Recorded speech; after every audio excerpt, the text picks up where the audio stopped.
So as we celebrate the festive season, many people will be spending time at the beach, at the pool, or a dam. But with increased water activity comes increased risks. We find out water safety tips as many people indulge in water activities such as swimming during the festive season. So joining us for more on this now is from the National Sea Rescue Institute's Andrew Ingram. Thank you so much for your time, Mr. Ingram. Welcome to the agenda this hour. So what are the most common causes of drowning during the festive season?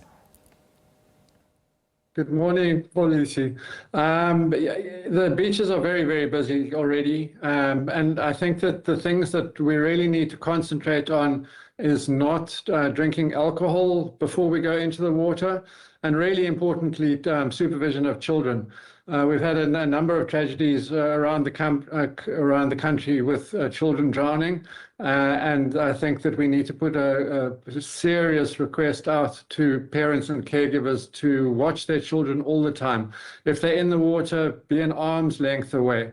I think also really important for those going down to the coast is to choose a beach where lifeguards are on duty and to go into the water between their flags. It's the safest thing to do to avoid dangerous currents and rip currents, which are the biggest danger that people face on our beaches.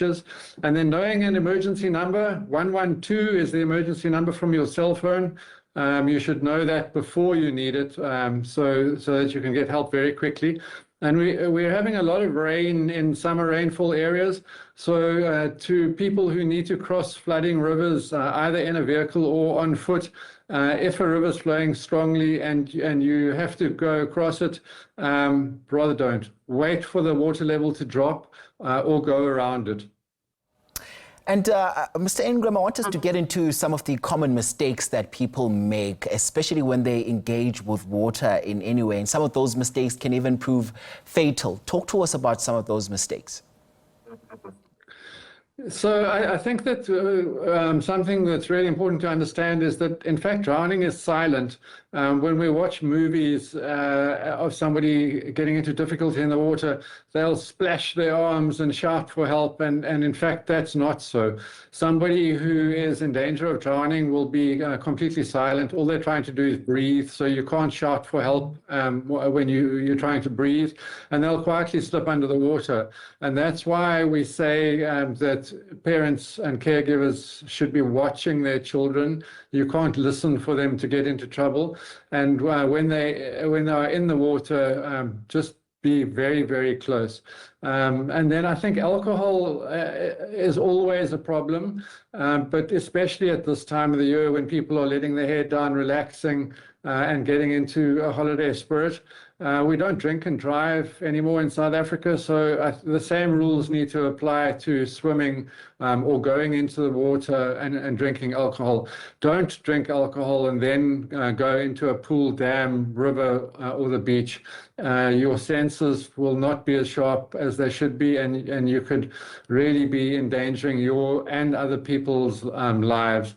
And then the other thing is, at this time of the year, there's thousands of people going to the beach, and at some of our municipalities, hundreds of thousands. So please choose a beach where lifeguards are on duty, and don't go into the water if there are not lifeguards on duty.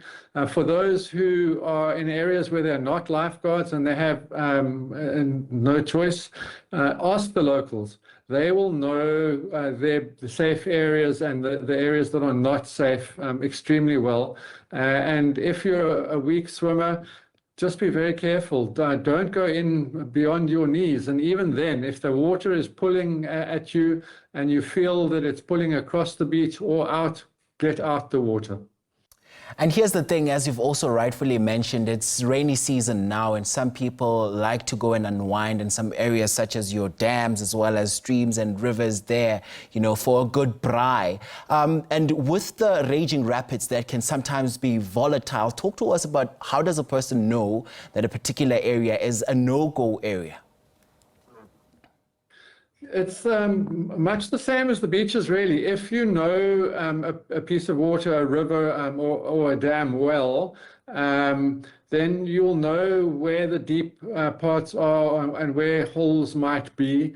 The problem is always that people are under a lot of pressure to do things. And so you might be going to a religious function or a family function, and you really need to get there. And the river is flowing more strongly than usual. So if you're going to drive a vehicle across a low water bridge or something, it's always best to stop and walk into the water with a stick first. And if you feel that it's pulling at you, then turn around. Don't drive a vehicle into a river that's flooding or flowing very fast. As the water gets up to just above the wheels, there's a lot of resistance on the side of the vehicle, and we have so many emergencies responding to vehicles that have been washed off low water bridges because people take a chance. They think it's not going to happen to me, it'll be okay, and sometimes it's not. So just don't take a chance. And for those who are forced to walk across rivers that are flooding, the same thing applies. Wait for that water to drop. Wait for the level to go back to normal and to flow slowly so that you can walk safely across it. You might be saving yourself a half an hour, or sometimes maybe more than that by going across instead of going around. But that decision might cost you your life. And perhaps if you can just share with us some of those important contact numbers during this time. So I think that the most important number for people to remember or stick in their phone is 112. It's a free call emergency number, and you can be routed to the police, the ambulance, the fire brigade, and NSRI. So really the most important. If you forget that and you're in a difficult situation, Google is your best friend. You can always Google the emergency number that you need to get very quickly from your mobile phone. But if it's saved, 112 is saved in your phone already, your help can be got very quickly. Andrew Ingram is from the National Sea Rescue Institute. Thank you very much indeed for your time on the program.